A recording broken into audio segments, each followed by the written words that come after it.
तो चलिए इसका पहला प्रश्न है कि भारत में नई संसदीय समिति प्रणाली की शुरुआत कब हुई थी?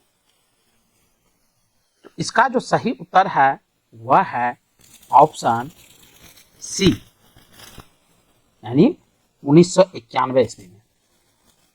नेक्स्ट है, भारत की संसदीय समिति प्रणाली की शुरुआत निम्नलिखित में से किसकी सिफारिश पर किया गया? तो 2 का जो सही उत्तर है वह है ऑप्शन सी, संसद के नियम समिति के।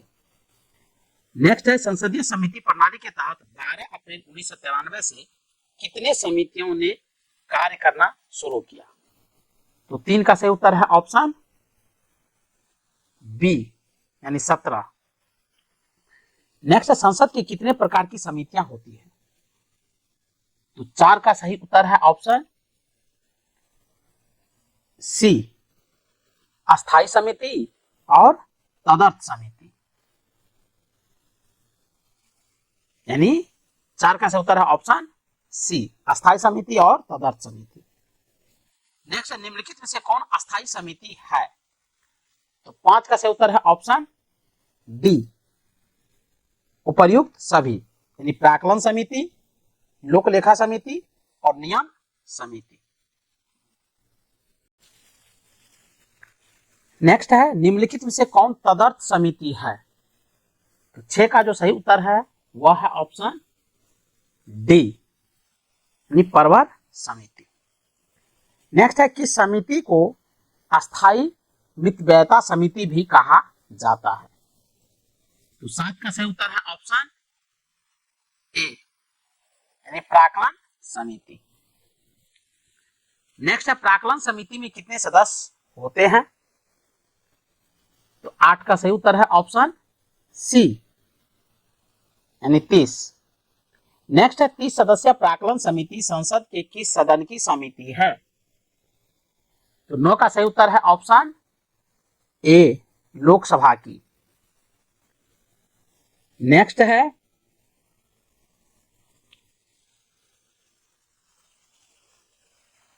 निम्नलिखित में से कौन सी एक सबसे बड़ी संसदीय समिति है? तो 10 का सही उत्तर है ऑप्शन बी, प्राक्कलन समिति। नेक्स्ट है, प्राक्कलन समिति का क्या कार्य है? तो 11 का सही उत्तर है ऑप्शन डी, उपर्युक्त बी और सी दोनों, यानी बी में दिया है देश की आर्थिक स्थिति पर संसद ने आर्थिक सर्वेक्षण प्रस्तुत करना, और सी में संसद में प्राक्कलनों के प्रस्तुत करने के प्रारूप के विषय पर सिफारिश करना। नेक्स्ट है, प्राक्कलन समिति के सदस्य, तो 12 का सही उत्तर है ऑप्शन बी, लोकसभा के सदस्यों में से ही चुने जाते हैं। नेक्स्ट, निम्नलिखित में से कौन सी संसदीय समिति में राज्यसभा का कोई सदस्य नहीं होता है? तो 13 का सही उत्तर है ऑप्शन डी, यानी प्राक्कलन समिति। नेक्स्ट, निम्नलिखित में से किस समिति में राज्यसभा से सदस्य नहीं होते हैं? तो 14 का सही उत्तर है ऑप्शन सी, प्राक्कलन समिति। नेक्स्ट है, भारत में पहली बार प्राक्कलन समिति का गठन किस वर्ष में किया गया था? तो 15 का जो सही उत्तर है वह है ऑप्शन बी, 1950 में। नेक्स्ट है, लोक लेखा समिति में कितने सदस्य हैं? तो 16 का सही उत्तर है ऑप्शन बी, यानी 22। नेक्स्ट है, लोक लेखा समिति में लोकसभा एवं राज्यसभा के क्रमशः कितने कितने सदस्य होते हैं? तो 17 का सही उत्तर है ऑप्शन सी, यानी 15 और 7, यानी लोकसभा से 15 और राज्यसभा के 7 होते हैं लोक लेखा समिति में सदस्य। नेक्स्ट है, लोक लेखा समिति का सदस्य, 18 का सही उत्तर है ऑप्शन ए, यानी संसद के दोनों सदनों में से चुने जाते हैं। नेक्स्ट है, लोक लेखा समिति में 19 का, लोक लेखा समिति में 19 का सही उत्तर है ऑप्शन सी, 15 सदस्य लोकसभा से तथा 7 सदस्य राज्यसभा से लिए जाते हैं। नेक्स्ट है, भारत में संसदीय समिति में से निम्न में से कौन सी एक विभागीय व्यय और अनियमितताओं पर निगरानी रखने के लिए रखवाले कुत्ते का कार्य करती है? बहुत इंपॉर्टेंट प्रश्न है 20 का। तो इसका सही उत्तर है ऑप्शन सी, यानी लोक लेखा समिति। नेक्स्ट है, सार्वजनिक लोक लेखा समिति में राज्यसभा के कितने सदस्य होते हैं? तो 21 का सही उत्तर है ऑप्शन ए, 7।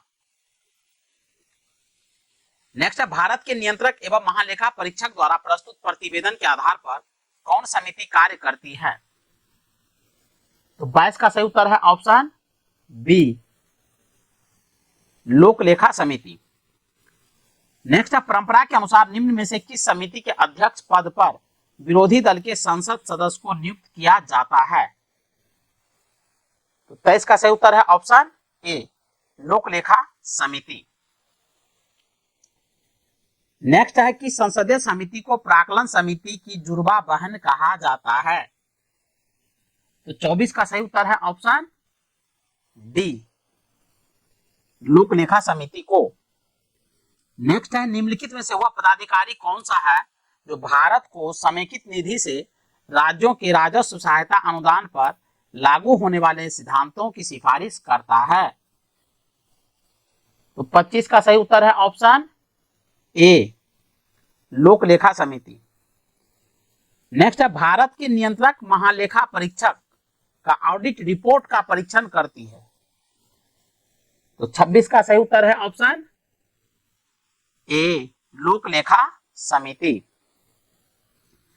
नेक्स्ट है, लोक लेखा समिति अपनी रिपोर्ट प्रस्तुत करती है? तो 27 का सही उत्तर है ऑप्शन बी, लोकसभा के अध्यक्ष को। नेक्स्ट है, भारतीय महानियंत्रक और महालेखा परीक्षक किसके लिए एक मित्र, दार्शनिक और मार्गदर्शक के रूप में कार्य करता है? तो 28 का सही उत्तर है ऑप्शन ए, लोक लेखा समिति। नेक्स्ट, निम्नलिखित में से कौन विषयगत समिति है? 29 का सही उत्तर है ऑप्शन डी, उपर्युक्त सभी, यानी कृषि समिति, पर्यावरण एवं वन समिति, विज्ञान एवं प्रौद्योगिकी समिति। नेक्स्ट, निम्नलिखित में से किस समिति में लोकसभा के 15 और राज्यसभा के 7 सदस्य होते हैं?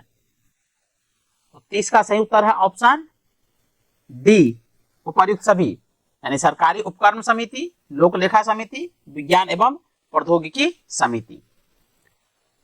नेक्स्ट, निम्नलिखित में से किस समिति का सदस्य कोई मंत्री नहीं हो सकता है? 31 का सही उत्तर है ऑप्शन डी, यानी उपर्युक्त सभी, प्राक्कलन समिति, लोक लेखा समिति, सरकारी उपक्रम समिति, यानी कि ये जो सभी समिति है इसमें मंत्री जो है, कोई भी मंत्री है तो वो इसका सदस्य नहीं हो सकता है। लोकसभा अध्यक्ष की समिति का पदेन अध्यक्ष होता है? तो 32 का सही उत्तर है ऑप्शन सी, नियम समिति। नेक्स्ट है, विधेयकों पर प्रवर समितियों में सदस्यों की अधिकतम संख्या कितनी तक हो सकती है? तो 33 का सही उत्तर है ऑप्शन डी, यानी कोई निश्चित नहीं है। नेक्स्ट, अनुसूचित जाति और जनजातियों के कल्याण संबंधी समिति में लोकसभा एवं राज्यसभा के क्रमशः कितने सदस्य होते हैं? 34 का सही उत्तर है ऑप्शन बी, 20 और 10। नेक्स्ट, संसद की समितियों के सदस्य? तो 35 का सही उत्तर है ऑप्शन डी, अध्यक्ष द्वारा नियुक्त किए जाते हैं अथवा सदन द्वारा अपने सदस्यों के मध्य से निर्वाचित किए जाते हैं। नेक्स्ट, निम्नलिखित में से संसदीय समितियों के सदस्यों की नियुक्ति से संबंधित कौन सा कथन सही है? तो 36 का सही उत्तर है ऑप्शन डी, लोकसभा अध्यक्ष अथवा राज्यसभा सभापति द्वारा लाए गए तथा स्वीकृत किए गए प्रस्ताव के आधार पर अथवा नामांकन के आधार पर सदस्यों की नियुक्ति की जाती है अथवा सदस्यों का चयन किया जाता है। नेक्स्ट है,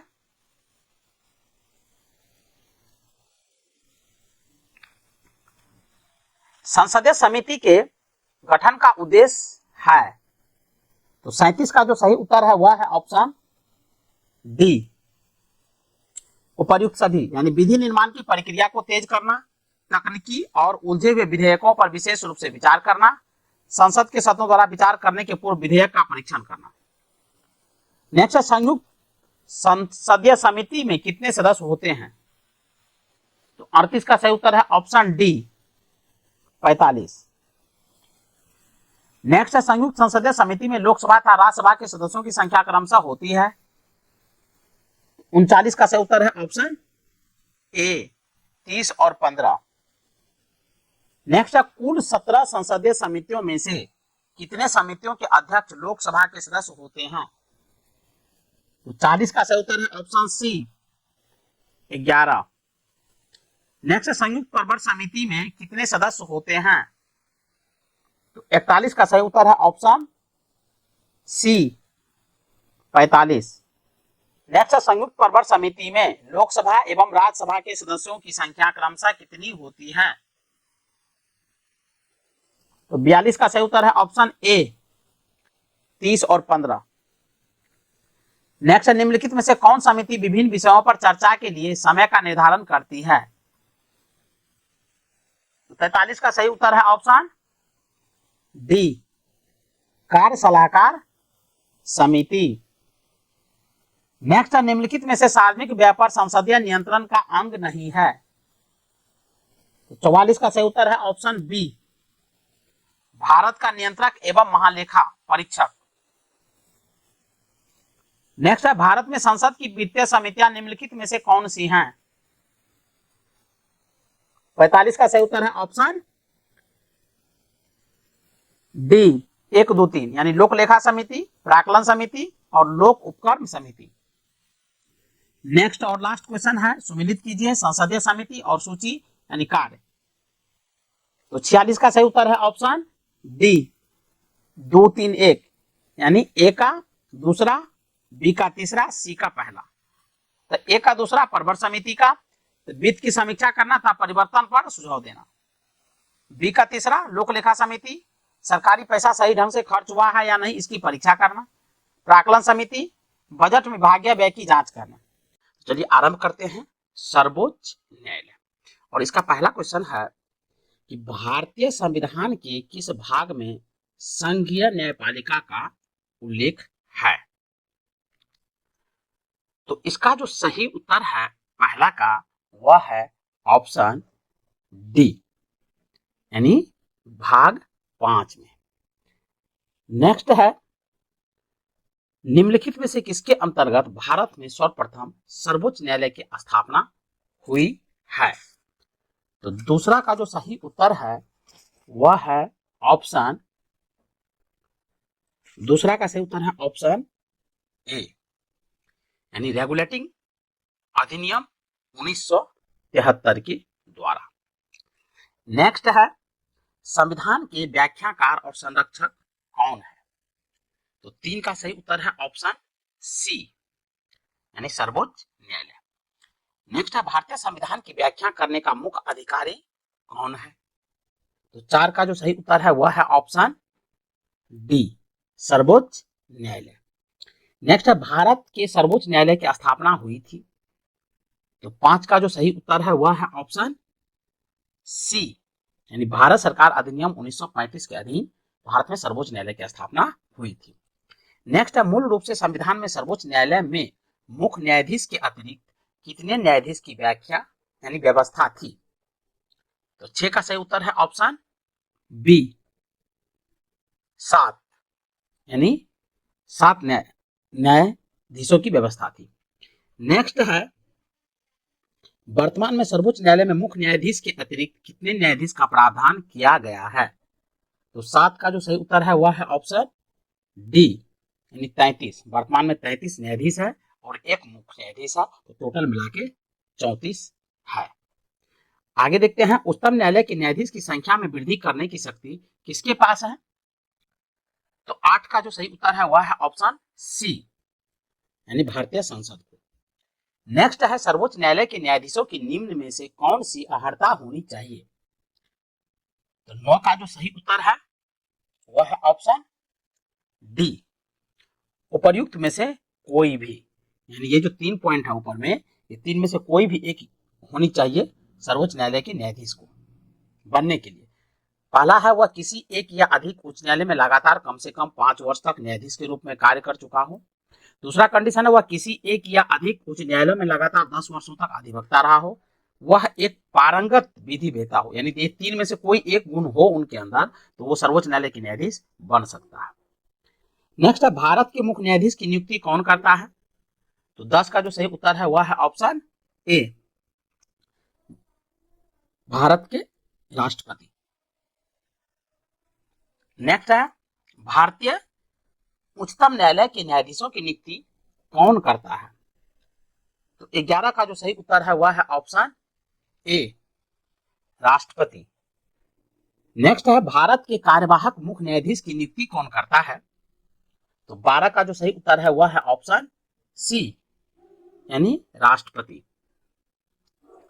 नेक्स्ट है राष्ट्रपति सर्वोच्च न्यायालय के अन्य न्यायाधीश की नियुक्ति में किससे परामर्श करते हैं? तो 13 का सही उत्तर है ऑप्शन ए, सर्वोच्च न्यायालय के मुख्य न्यायाधीश से।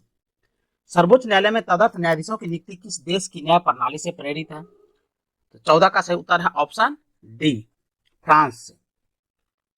नेक्स्ट है भारतीय संविधान में तदर्थ न्यायाधीश की नियुक्ति का प्रावधान है? तो 15 का जो सही उत्तर है वह है ऑप्शन डी, इनमें से सभी में। नेक्स्ट है सर्वोच्च न्यायालय में तदर्थ न्यायाधीश की नियुक्ति होती है जब, तो 16 का सही उत्तर है ऑप्शन डी, जब न्यायालय के किसी सत्र के लिए न्यायाधीशों का कोरम नहीं होता है। नेक्स्ट है सर्वोच्च न्यायालय में तदर्थ न्यायाधीश की नियुक्ति कौन कर सकता है? तो 17 का सही उत्तर है ऑप्शन डी, राष्ट्रपति की अनुमति प्राप्त कर सर्वोच्च न्यायालय का मुख्य न्यायाधीश। नेक्स्ट है सर्वोच्च न्यायालय में न्यायाधीश नियुक्त होने के लिए व्यक्ति को कम से कम कितने वर्ष उच्च न्यायालय का एडवोकेट होना चाहिए? तो 18 का सही उत्तर है ऑप्शन बी, यानी 10। नेक्स्ट है उच्चतम न्यायालय के मुख्य न्यायाधीश कितने वर्ष की आयु तक पदधारी रहते हैं, यानी पद पर रहते हैं, ये पूछा जा रहा है। तो 19 का सही उत्तर है ऑप्शन ए, यानी 65 वर्ष तक।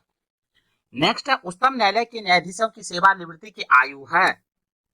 तो 20 का सही उत्तर है ऑप्शन ए, 65 वर्ष।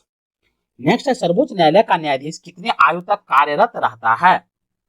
तो 21 का सही उत्तर है ऑप्शन डी, इनमें से कोई नहीं, यानी 56 वर्ष, 60 वर्ष, 58 वर्ष दिया गया है, तो इनमें से कोई नहीं। नेक्स्ट है सर्वोच्च न्यायालय के न्यायाधीश को उसके पद से केवल किस प्रमाणिक आधारों पर हटाया जा सकता है? तो 22 का सही उत्तर है ऑप्शन सी, उपर्युक्त दोनों, यानी कदाचार और असमर्थता के आधार पर। नेक्स्ट है सर्वोच्च न्यायालय के न्यायाधीश को कदाचार और असमर्थता के प्रमाणित आधारों पर संसद किस तरह महाभियोग का प्रस्ताव पारित कर सकती है? तो 23 का सही उत्तर है ऑप्शन सी, संसद के दोनों सदनों द्वारा अलग अलग अपने कुल सदस्यों की संख्या के बहुमत तथा उपस्थित एवं मतदान करने वाले सदस्यों के 2/3 बहुमत प्रस्ताव द्वारा। नेक्स्ट है सर्वोच्च न्यायालय के न्यायाधीश के विरुद्ध महाभियोग का प्रस्ताव पारित हो जाने पर पदच्युति का आदेश कौन जारी कर सकता है? तो 24 का सही उत्तर है ऑप्शन बी, यानी राष्ट्रपति। नेक्स्ट है उच्चतम न्यायालय के पहले न्यायाधीश का नाम बताइए जिनके खिलाफ स्वतंत्र भारत में संसद में महाभियोग का प्रस्ताव पेश किया गया था। तो 25 का जो सही उत्तर है वह है ऑप्शन बी, जस्टिस रामा स्वामी। बहुत इंपॉर्टेंट प्रश्न है। नेक्स्ट है सर्वोच्च न्यायालय के मुख्य न्यायाधीश को प्रति माह कितना वेतन मिलता है? तो 26 का सही उत्तर है ऑप्शन सी, यानी 2,80,000। नेक्स्ट है सर्वोच्च न्यायालय के अन्य न्यायाधीश को प्रति माह कितना वेतन मिलता है? तो 27 का सही उत्तर है ऑप्शन बी, 2,50,000। नेक्स्ट है राष्ट्रपति और उपराष्ट्रपति की अनुपस्थिति में राष्ट्रपति के कार्यों का निर्वहन कौन करता है? तो 28 का सही उत्तर है ऑप्शन सी, भारत के मुख्य न्यायाधीश। नेक्स्ट, निम्न में से भारत के किस मुख्य न्यायाधीश ने राष्ट्रपति के रूप में काम किया? तो 29 का सही उत्तर है option A, justice M Hidayatullah. Next, सेवानिवृत्ति के पश्चात सर्वोच्च न्यायालय के न्यायाधीश वकालत कर सकते हैं? तो 30 का सही उत्तर है ऑप्शन डी, किसी भी न्यायालय में नहीं, यानी वकालत नहीं कर सकते हैं। नेक्स्ट है, सर्वोच्च न्यायालय के अधिकार क्षेत्र में वृद्धि करने का अधिकार किसे प्राप्त है? तो 31 का सही उत्तर है ऑप्शन सी, यानी भारतीय संसद को। नेक्स्ट है, कौन सा कानून यह निर्धारित करता है कि उच्चतम न्यायालय की समस्त कार्यवाही अंग्रेजी भाषा में होगी? तो 32 का सही उत्तर है ऑप्शन बी, भारत के संविधान का अनुच्छेद 348। नेक्स्ट है, सर्वोच्च न्यायालय की संस्था का निरीक्षण कर सकता है? तो 33 का सही उत्तर है ऑप्शन सी, अधीनस्थ न्यायालय। भारत में न्यायपालिका है? तो 34 का सही उत्तर है ऑप्शन ए, स्वतंत्र। नेक्स्ट है, भारत में न्यायपालिका का स्वरूप है? तो 35 का सही उत्तर है ऑप्शन बी, एकीकृत। नेक्स्ट है, राष्ट्रपति और उपराष्ट्रपति के निर्वाचन में विवाद के मामले को किसको प्रस्तुत किया जाता है? तो 36 का सही उत्तर है ऑप्शन सी, भारत का उच्चतम न्यायालय। नेक्स्ट, राष्ट्रपति और उपराष्ट्रपति से संबंधित चुनाव विवादों को सुलझाने का अधिकार उच्चतम न्यायालय को है, यह उसका। तो 37 का सही उत्तर है ऑप्शन ए, यह उसका मौलिक अधिकार है। नेक्स्ट, राष्ट्रपति कानूनी मामलों में किससे परामर्श ले सकता है?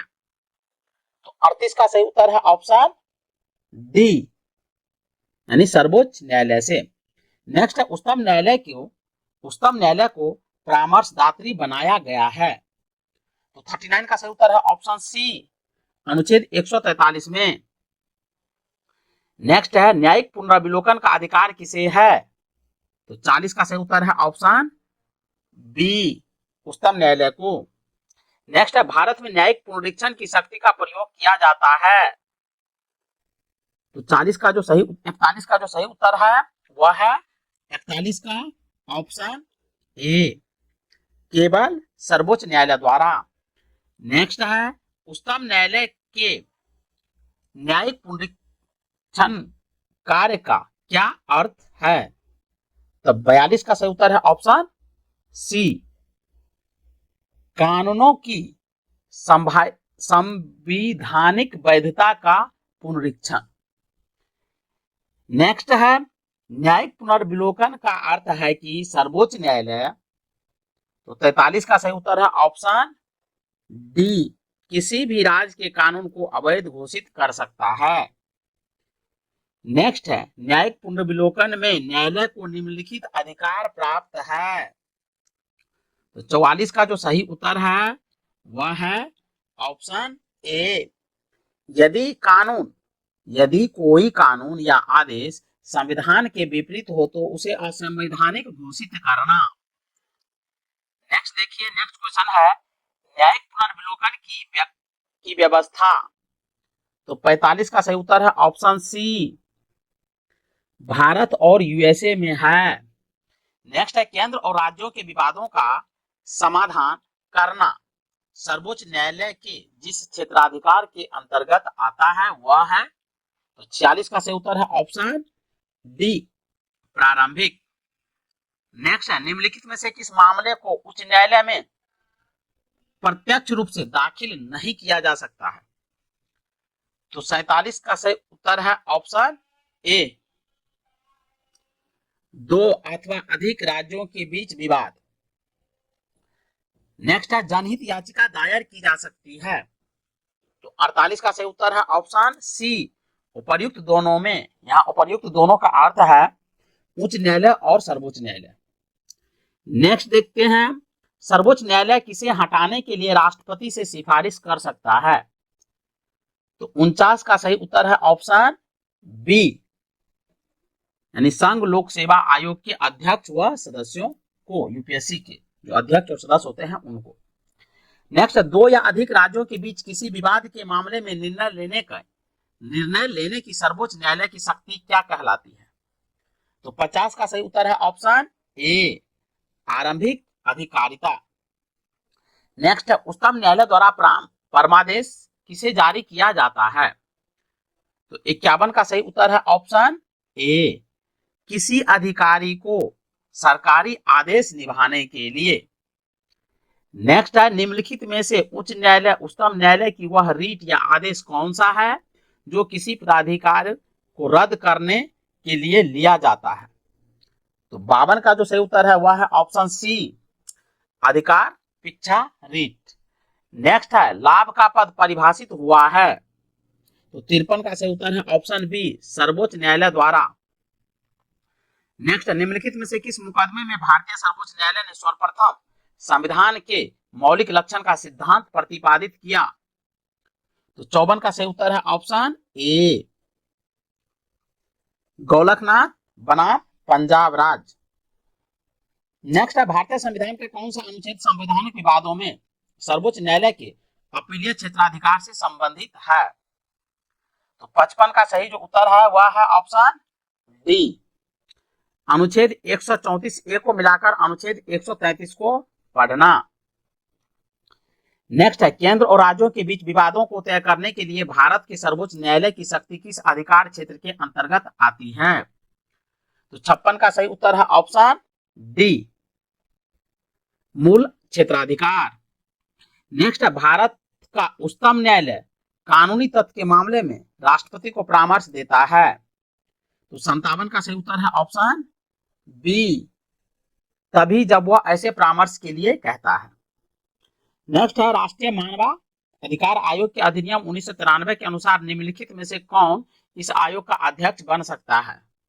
तो 58 का सही उत्तर है ऑप्शन सी, केवल भारत के सेवानिवृत्ति मुख्य न्यायमूर्ति। नेक्स्ट है, भारत के सर्वोच्च न्यायालय ने संविधान के आधारभूत ढांचे के सिद्धांतों को स्पष्ट किया? तो 59 का सही उत्तर है ऑप्शन सी, शंकरी प्रसादवाद 1951 में। नेक्स्ट है, किस वाद में सर्वोच्च न्यायालय ने कहा था कि संसद को मूल अधिकार में संशोधन करने की शक्ति प्राप्त है पर वह संविधान के मूल ढांचे में संशोधन नहीं कर सकती है? तो 60 का जो सही उत्तर है वह है ऑप्शन ए, केशवानंद भारतीवाद।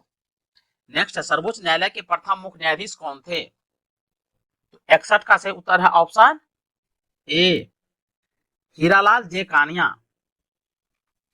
नेक्स्ट है, सर्वोच्च न्यायालय के मुख्य न्यायाधीश के पद पर सर्वाधिक लंबी अवधि तक कौन पदस्थ रहा?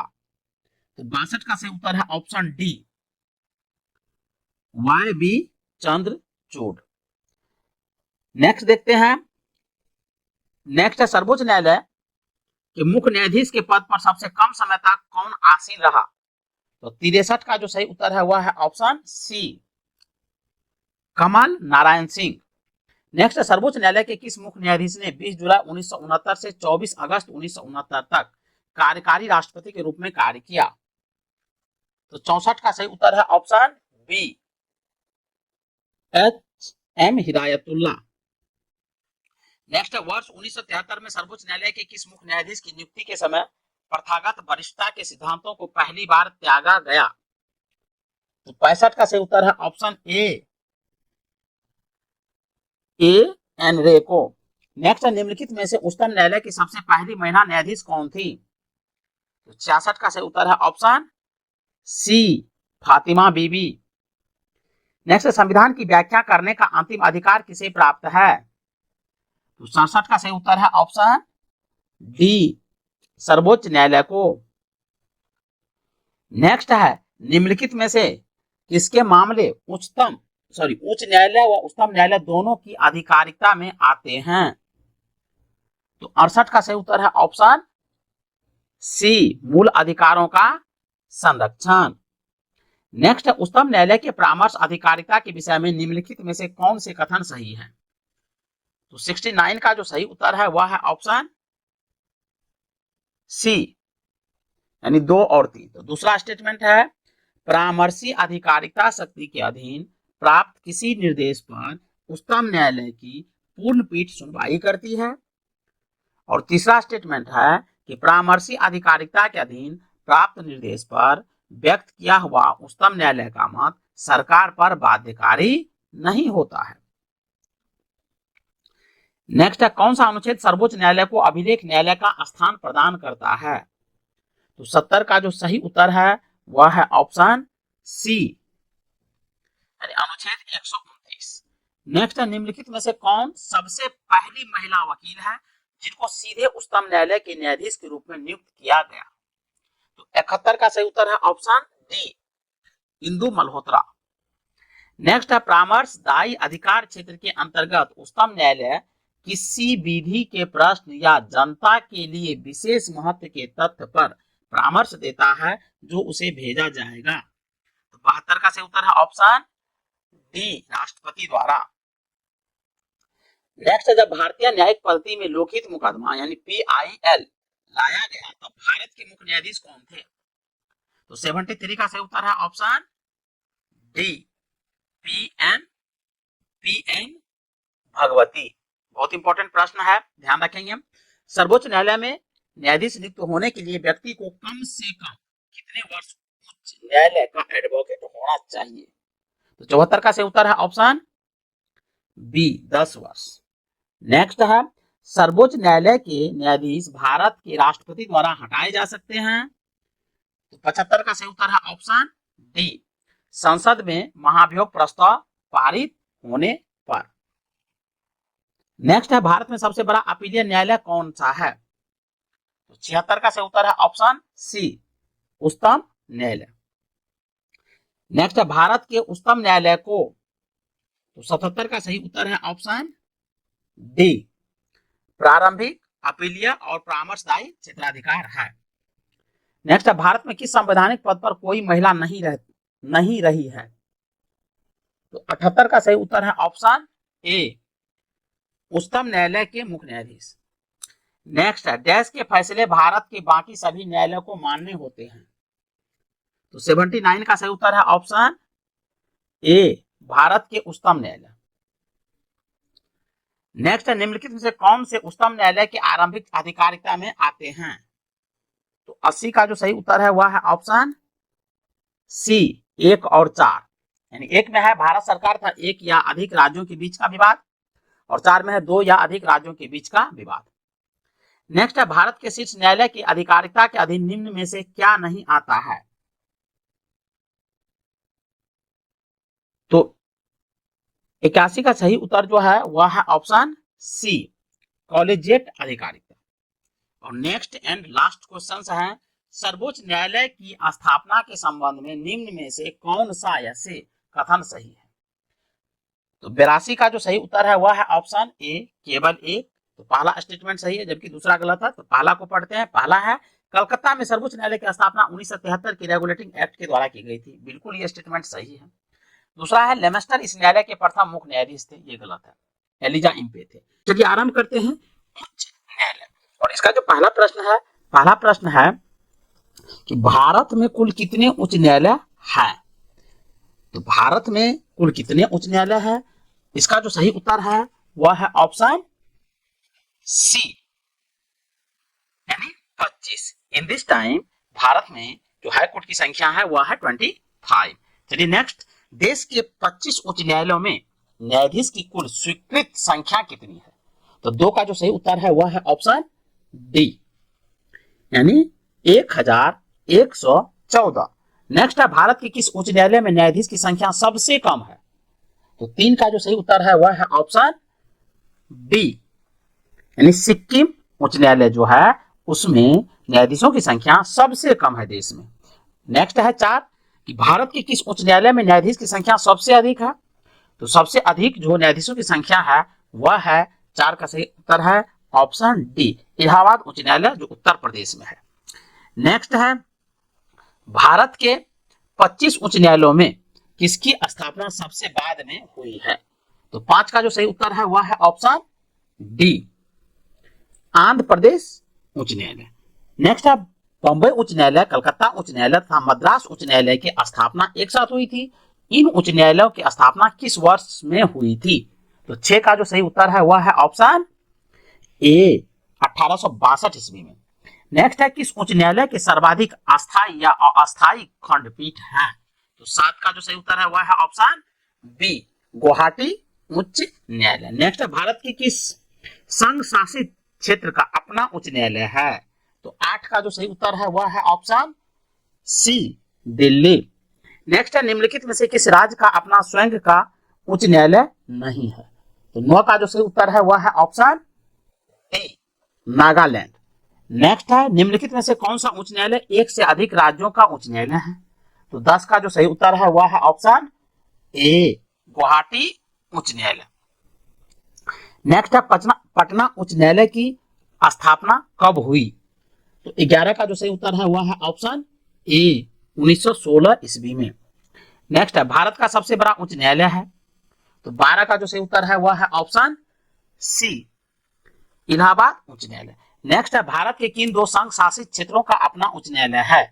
तो 13 का जो सही उत्तर है वह है ऑप्शन बी, दिल्ली एवं जम्मू कश्मीर। नेक्स्ट है किन राज्यों में साझा उच्च न्यायालय है? तो 14 का जो सही उत्तर है वह है ऑप्शन सी, महाराष्ट्र व गोवा का साझा उच्च न्यायालय है। नेक्स्ट है भारत में उच्च न्यायालय सर्वप्रथम आरंभ हुआ? तो 15 का सही उत्तर है ऑप्शन ए, बंबई, मद्रास व कोलकाता में। नेक्स्ट है किसके अंतर्गत कलकत्ता, मद्रास एवं बंबई के उच्च न्यायालय स्थापित किए गए थे? तो 16 का सही उत्तर है ऑप्शन बी, भारतीय उच्च न्यायालय अधिनियम 1861। नेक्स्ट है गोवा राज्य किस उच्च न्यायालय के क्षेत्राधिकार में आता है? तो 17 का जो सही उत्तर है वह है ऑप्शन बी, बंबई उच्च न्यायालय। नेक्स्ट है दादर नगर हवेली एवं दमन व द्वीप किस उच्च न्यायालय के क्षेत्राधिकार में आता है? तो 18 का जो सही उत्तर है वह है ऑप्शन सी, बंबई उच्च न्यायालय। नेक्स्ट है अंडमान व निकोबार द्वीप पर निम्नलिखित उच्च न्यायालयों में से किस एक का क्षेत्राधिकार है? तो 19 का सही उत्तर है ऑप्शन बी, कलकत्ता। नेक्स्ट है लक्षद्वीप केंद्र शासित प्रदेश किस उच्च न्यायालय के क्षेत्राधिकार के अंतर्गत आता है? तो 20 का सही उत्तर है ऑप्शन डी, केरल उच्च न्यायालय। नेक्स्ट है छत्तीसगढ़ उच्च न्यायालय कहां स्थित है? तो 21 का जो सही उत्तर है वह है ऑप्शन बी, बिलासपुर। नेक्स्ट है उत्तराखंड उच्च न्यायालय की स्थापना कहां की गई है? तो 22 का जो सही उत्तर है वह है ऑप्शन ए, नैनीताल में। नेक्स्ट है झारखंड उच्च न्यायालय की स्थापना कहां की गई है? तो 23 का जो सही उत्तर है वह है ऑप्शन सी, यानी रांची में। नेक्स्ट है मध्य प्रदेश उच्च न्यायालय कहां स्थित है? 24 का सही उत्तर है ऑप्शन डी, जबलपुर। नेक्स्ट है केरल का उच्च न्यायालय कहां स्थित है? तो 25 का सही उत्तर है ऑप्शन सी, एर्नाकुलम में। नेक्स्ट है ओडिशा राज्य का उच्च न्यायालय कहां अवस्थित है? तो 26 का सही उत्तर है ऑप्शन बी, कटक में। यानी ओडिशा राज्य का जो उच्च न्यायालय है वो कटक में है और यही कटक में ही सुभाष चंद्र बोस का जन्म हुआ था। चलिए नेक्स्ट है 27, यहाँ विभिन्न राज्यों के उच्च न्यायालय है और वो कहां अवस्थित है उनके संबंध में एक कोट दिया गया है। तो 27 का जो सही उत्तर है ऑप्शन सी, यानी ए का चौथा, बी का तीसरा, सी का दूसरा, डी का पहला। तो ए का चौथा राजस्थान उच्च न्यायालय की स्थापना कहां है? तो जोधपुर में। ओडिशा उच्च न्यायालय कहां है? तो कटक में। गुजरात उच्च न्यायालय कहां है? अहमदाबाद में। और केरल उच्च न्यायालय कहां है? तो एर्नाकुलम में। जबकि केरल की जो राजधानी है वह है तिरुवनंतपुरम। चलिए आगे बढ़ते हैं। 2 या अधिक राज्यों के लिए एक उच्च न्यायालय की स्थापना किसके द्वारा की जाती है? तो 28 का जो सही उत्तर है वह है ऑप्शन ए, संसद द्वारा पारित एक कानून द्वारा। नेक्स्ट है उच्च न्यायालय के क्षेत्राधिकार को घटाने या बढ़ाने का अधिकार किसे है? तो 29 का सही उत्तर है ऑप्शन बी, संसद को। नेक्स्ट है उच्च न्यायालय की न्यायाधीशों की नियुक्ति कौन करता है? तो 30 का जो सही उत्तर है वह है ऑप्शन ए, यानी राष्ट्रपति करता है। नेक्स्ट है उच्च न्यायालय के न्यायाधीश की नियुक्ति के लिए राष्ट्रपति निम्न में से किससे परामर्श करता है? तो 31 का जो सही उत्तर है वह है ऑप्शन डी, यानी उपर्युक्त सभी से। यानी सर्वोच्च न्यायालय के मुख्य न्यायाधीश थे बी में है संबंधित राज्य के उच्च न्यायालय के मुख्य न्यायाधीश से और संबंधित राज्य के राज्यपाल से। नेक्स्ट है उच्च न्यायालय में बकाया कार्य को निपटाने के लिए राष्ट्रपति अपर न्यायाधीश की नियुक्ति अधिक से अधिक कितने समय के लिए कर सकता है? तो 32 का जो सही उत्तर है वह है ऑप्शन सी, 2 वर्ष के लिए। नेक्स्ट है उच्च न्यायालय में न्यायाधीश के पद पर नियुक्त होने के लिए क्या अर्हताएं होनी चाहिए? तो 33 का जो सही उत्तर है वह है ऑप्शन डी, उपर्युक्त सभी, यानी वह भारत का नागरिक हो एवं उसकी आयु 62 वर्ष से कम हो, उसे भारत क्षेत्र में कोई न्यायिक पद धारण किया हो, वह किसी उच्च न्यायालय का 2 या अधिक ऐसे न्यायालयों में लगातार अधिवक्ता रहा हो। ये तीनों स्टेटमेंट सही है। नेक्स्ट है उच्च न्यायालय के न्यायाधीश का, तो 34 का जो सही उत्तर है उच्च न्यायालय के न्यायाधीश का, तो 34 का सही उत्तर है ऑप्शन सी, राष्ट्रपति के द्वारा नियुक्त होती है, यानी उच्च न्यायालय के जो न्यायाधीश है वो राष्ट्रपति के द्वारा नियुक्त होती है। नेक्स्ट उच्च न्यायालय का न्यायाधीश किसके समक्ष अपने पद और गोपनीयता की शपथ लेता है? तो 35 का सही उत्तर है ऑप्शन सी, राज्यपाल। नेक्स्ट है उच्च न्यायालय का न्यायाधीश अपना त्यागपत्र किसको देता है? तो 36 का जो सही उत्तर है वह है ऑप्शन ए, राष्ट्रपति को। नेक्स्ट है उच्च न्यायालय के न्यायाधीश के आचरण पर बहस कहां की जा सकती है? तो 37 का सही उत्तर है ऑप्शन डी, इनमें से कहीं नहीं। नेक्स्ट है किसी न्यायाधीश को एक उच्च न्यायालय से दूसरे में स्थानांतरित करने का अधिकार निम्नलिखित में से किसको है? तो 38 का जो सही उत्तर है वह है ऑप्शन बी, यानी भारत के राष्ट्रपति को। नेक्स्ट है उच्च न्यायालय के न्यायाधीश को कौन हटा सकता है? तो 39 यानी 39 का सही उत्तर है ऑप्शन ए, विशेष बहुमत से पारित संसद के प्रस्ताव पर राष्ट्रपति। नेक्स्ट है उच्च न्यायालय के न्यायाधीश को उसके पद से केवल किन प्रमाणित आधारों पर हटाया जा सकता है? तो 40 का जो सही उत्तर है वह है ऑप्शन सी, उपर्युक्त दोनों का मतलब है यहाँ कदाचार और असमर्थता दोनों। नेक्स्ट है उच्च न्यायालय के न्यायाधीश की सेवानिवृत्ति की अधिकतम उम्र सीमा क्या है? उच्च न्यायालय के न्यायाधीश की सेवानिवृत्ति की अधिकतम उम्र सीमा क्या है? तो 41 का सही उत्तर है ऑप्शन बी, 62 वर्ष, जबकि उच्चतम न्यायालय का है 65 वर्ष, ध्यान रखेंगे। नेक्स्ट है उच्च न्यायालय के मुख्य न्यायाधीश तथा अन्य न्यायाधीश को प्रतिमाह क्रमशः कितना वेतन मिलता है? तो 42 का सही उत्तर है ऑप्शन डी, 2,50,000 से 2,25,000, यानी उच्च न्यायालय के मुख्य न्यायाधीश को मिलता है 2,50,000, जबकि अन्य न्यायाधीश जो उच्च न्यायालय में होते हैं उनको मिलता है 2,25,000। दोनों में अंतर कितना है? तो 25,000 का, याद रखेंगे। नेक्स्ट है किसी राज्य के उच्च न्यायालय के न्यायाधीश के वेतन तथा भत्ते निम्नलिखित में से कौन सी निधि पर भारित होते हैं? तो 43 का सही उत्तर है ऑप्शन डी, यानी संबंधित राज्य की संचित निधि पर। नेक्स्ट उच्च न्यायालय के मुख्य न्यायमूर्ति और अन्य न्यायाधीश कितनी आयु तक पद पर बने रहते हैं? तो 44 का सही उत्तर है ऑप्शन डी, यानी 62 वर्ष। नेक्स्ट है उच्च न्यायालय के किसी न्यायाधीश के आयु के बारे में उत्पन्न किसी प्रश्न का विनिश्चय कौन करता है? तो 45 का जो सही उत्तर है वह है ऑप्शन डी, सर्वोच्च न्यायालय के मुख्य न्यायाधीश के परामर्श से राष्ट्रपति। नेक्स्ट उच्च न्यायालय के न्यायाधीश पद पर नियुक्त होने वाले प्रथम महिला कौन है? तो 46 का सही उत्तर है ऑप्शन ए, आना चंडी। नेक्स्ट है राज्य के उच्च न्यायालय के मुख्य न्यायाधीश नियुक्ति की जाने वाली पहली भारतीय महिला कौन थी? तो 47 का जो सही उत्तर है वह है ऑप्शन 47 का जो सही उत्तर है वह है ऑप्शन सी, यानी लीला सेठ। नेक्स्ट है उच्च न्यायालय में मुख्य न्यायाधीश के अतिरिक्त कुल कितने न्यायाधीशों का प्रावधान संविधान में है? तो 48 का सही उत्तर है ऑप्शन डी, कोई सीमा नहीं है। नेक्स्ट है मौलिक अधिकारों को लागू करने अथवा अतिक्रमण करने के मामले में उच्च न्यायालय निम्नलिखित में से किस प्रकार का आदेश जारी कर सकता है?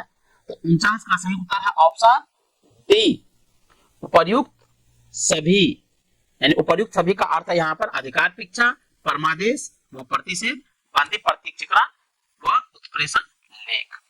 नेक्स्ट है बंदी प्रत्यक्षीकरण याचिका के अतिरिक्त निम्नलिखित में से किस याचिका को उच्च न्यायालय जारी कर सकता है? तो 50 का जो सही उत्तर है वह है ऑप्शन 50 का सही उत्तर है ऑप्शन डी, यानी उपर्युक्त सभी, यानी उत्प्रेषण, अधिकार पिच्छा और परमादेश। नेक्स्ट है उच्च न्यायालय अपने अधीनस्थ न्यायालय या अर्ध न्यायिक निकायों के विरुद्ध उत्प्रेषण रिट तब जारी कर सकता है? तो 51 का सही उत्तर है ऑप्शन डी, 51 का सही उत्तर है ऑप्शन डी, उपर्युक्त सभी में, यानी जब निर्णय या आदेश में कोई विधि संबंधी त्रुटि हो। बी में है जब निर्णय या आदेश को पारित करने में नैसर्गिक न्याय के सिद्धांत का उल्लंघन हुआ हो, और सी में है जब निर्णय या आदेश को पारित करने की आधिकारिकता के आधिक में कार्य किया गया हो। नेक्स्ट, उच्च न्यायालय की परमादेश जारी करने की शक्ति के अंतर्गत आते हैं। तो 52 का सही उत्तर है ऑप्शन डी, उपर्युक्त सभी, यानी संवैधानिक अधिकार, संविधिक अधिकार और मौलिक अधिकार। नेक्स्ट, उच्च न्यायालय को किसका अधीक्षण करने का अधिकार है? तो 53 का जो सही उत्तर है वह है ऑप्शन बी, अधीनस्थ न्यायालय। नेक्स्ट, भारत में उच्च न्यायालय के संबंध में निम्नलिखित कथनों पर विचार कीजिए। तो 54 का सही उत्तर है ऑप्शन सी, यानी 1 और 4। 1 में है देश में 25 उच्च न्यायालय है और 4 में है उच्च न्यायालय के न्यायाधीश 62 वर्ष की उम्र तक पद धारित करते हैं। नेक्स्ट है, निम्न उच्च न्यायालय में से कौन एक से अधिक राज्य या केंद्र शासित प्रदेश के लिए है? तो 55 का जो सही उत्तर है वह है ऑप्शन बी, गुवाहाटी। नेक्स्ट है, निम्न में से कौन सा कथन उच्च न्यायालय के सेवानिवृत्ति जज के विषय में सही है? तो 56 का जो सही उत्तर है वह है ऑप्शन ए, वह सर्वोच्च न्यायालय में वकालत कर सकता है। नेक्स्ट है, सबसे पहले किस उच्च न्यायालय ने घोषणा की थी कि बंद जो है वह असंवैधानिक है? तो 57 का जो सही उत्तर है वह है ऑप्शन सी, केरल उच्च न्यायालय। नेक्स्ट है, निम्नलिखित में से कौन सही सुमेलित नहीं है? तो 58 का जो सही उत्तर है वह है ऑप्शन बी, यानी मध्य प्रदेश उच्च न्यायालय भोपाल, यानी ये गलत है, जबकि ये जबलपुर में है। बाकी सभी सही है। कर्नाटक उच्च न्यायालय बंगलोर में है, राजस्थान उच्च न्यायालय जोधपुर में है, केरल उच्च न्यायालय एर्नाकुलम में है। आगे बढ़ते हैं, उच्च न्यायालय के न्यायाधीश के वेतन में कब कमी की जा सकती है? तो 59 का जो सही उत्तर है वह है ऑप्शन बी, वित्तीय आपातकाल में। और वित्तीय आपातकाल का जो व्यवस्था है आर्टिकल 360 में किया गया है, जो राष्ट्रपति द्वारा लागू किया जाता है। चलिए आगे बढ़ते हैं, बंबई उच्च न्यायालय के क्षेत्राधिकार के अंतर्गत कौन से राज्य या संघ शासित क्षेत्र आते हैं? तो 60 का जो सही उत्तर है वह है ऑप्शन डी, 60 का सही उत्तर है ऑप्शन डी, 1, 2, 3, यानी महाराष्ट्र, गोवा, दादर और नगर हवेली एवं दमन एंड द्वीप। नेक्स्ट है, एक उच्च न्यायालय का न्यायाधीश अपना त्यागपत्र संबोधित करता है। तो 61 का जो सही उत्तर है वह है ऑप्शन ए, यानी राष्ट्रपति को। नेक्स्ट है, भारत में चलित न्यायालय यानी मोबाइल कोर्ट इनका मानस पुंज है। तो 62 का जो सही उत्तर है वह है option C, doctor APJ Abdul Kalam का। नेक्स्ट है, विधि आयोग के किस अध्यक्ष ने अपनी रिपोर्ट में समर्थन किया है कि प्रत्येक उच्च न्यायालय के 1/3 न्यायाधीश दूसरे राज्य से होने चाहिए? तो 63 यानी 63 का जो सही उत्तर है वह है ऑप्शन सी, न्यायाधीश HR खन्ना ने। नेक्स्ट है, भारत के कितने उच्च न्यायालय की आधिकारिकता में एक से अधिक राज्य हैं? संघ राज्य क्षेत्र शामिल नहीं, जिसमें संघ राज्य क्षेत्र शामिल नहीं है। तो 64 का जो सही उत्तर है वह है ऑप्शन सी, यानी 3। अब ये नाम बताएंगे 3 कौन कौन से हैं, ये आप कमेंट सेक्शन में देंगे। चलिए आगे बढ़ते हैं, निम्नलिखित कथनों पर विचार कीजिए। तो 65 का जो सही उत्तर है वह है ऑप्शन ए, 65 का सही उत्तर है ऑप्शन ए, केवल एक, यानी पहला स्टेटमेंट सही है जबकि दूसरा गलत है। भारत में उच्च न्यायालय के न्यायाधीश को हटाने के लिए रीति उच्चतम न्यायालय के न्यायाधीश को हटाने की रीति के समान है, ये स्टेटमेंट सही है। चलिए आगे बढ़ते हैं, नीचे दिया गया है, नीचे 2 वक्तव्य दिए गए हैं, एक को कथन एक था, दूसरे को कारण आर कहा गया है। इन दोनों वक्तव्यों का उत्तर नीचे दिए गए कूट की सहायता से चुनिए। तो चलिए 66 का सही आंसर ढूंढ लेते हैं। 66 का सही आंसर है ऑप्शन डी, यानी इसका जो है आंसर डी, ए गलत है परंतु आर सही है। ये देख लेते हैं, ये स्टेटमेंट कथन क्या कर रहा है, भारत में प्रत्येक राज्य के राज्य क्षेत्र में एक उच्च न्यायालय विद्यमान है, ये गलत है, प्रत्येक राज्य में है नहीं। दूसरा है, भारत के संविधान में यह प्रावधान है कि प्रत्येक राज्य में एक उच्च न्यायालय हो, ये परंतु ये सही है। चलिए आगे बढ़ते हैं, भारत के संविधान का कौन सा अनुच्छेद उच्च न्यायालय को रीट जारी करने का अधिकार देता है? तो 67 का जो सही उत्तर है वह है ऑप्शन ए, अनुच्छेद 226। नेक्स्ट है, संविधान के अनुच्छेद 226 के अंतर्गत उच्च न्यायालय द्वारा दिया गया निर्देश परिवर्तित किया जा सकता है। तो 68 का सही उत्तर है ऑप्शन डी, 68 का सही उत्तर है ऑप्शन डी, उपर्युक्त किसी के द्वारा नहीं। नेक्स्ट है, उच्च न्यायालय उच्च न्यायालय का न्यायाधीश बनने के लिए कम से कम कितने वर्ष की उच्च न्यायालय के अधिवक्ता के रूप में वकालत का अनुभव होना चाहिए? तो 69 का जो सही उत्तर है वह है ऑप्शन बी, यानी 10 वर्ष। नेक्स्ट है दिल्ली उच्च न्यायालय की पहली महिला न्यायाधीश कौन थी? तो 70 का सही उत्तर है ऑप्शन सी, लीला सेठ। नेक्स्ट है आंध्र प्रदेश उच्च न्यायालय कब से अस्तित्व में आया? तो 71 का जो सही उत्तर है वह है ऑप्शन ए, 1 जनवरी 2019। ये अंतिम उच्च न्यायालय था जो कि 25वां उच्च न्यायालय के रूप में स्थापित हुआ। नेक्स्ट है आंध्र प्रदेश उच्च न्यायालय स्थित है? तो 72 का सही उत्तर है ऑप्शन बी, अमरावती में। नेक्स्ट है भारत के कितने संघ शासित क्षेत्रों का अपना उच्च न्यायालय है? तो 73 का सही उत्तर है 73 का सही उत्तर है ऑप्शन बी, 2। नेक्स्ट है निम्नलिखित में से क्या उच्च न्यायालय और उच्चतम न्यायालय दोनों की आधिकारिकता के अधीन आता है? तो 74 का जो सही उत्तर है, 74 का सही उत्तर है ऑप्शन डी, मूल अधिकारिता का संरक्षण। नेक्स्ट है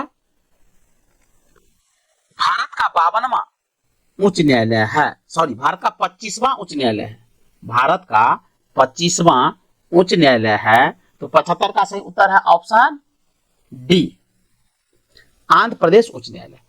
और नेक्स्ट एवं लास्ट क्वेश्चन है निम्नलिखित में से कौन सा भारत का सबसे पुराना उच्च न्यायालय है?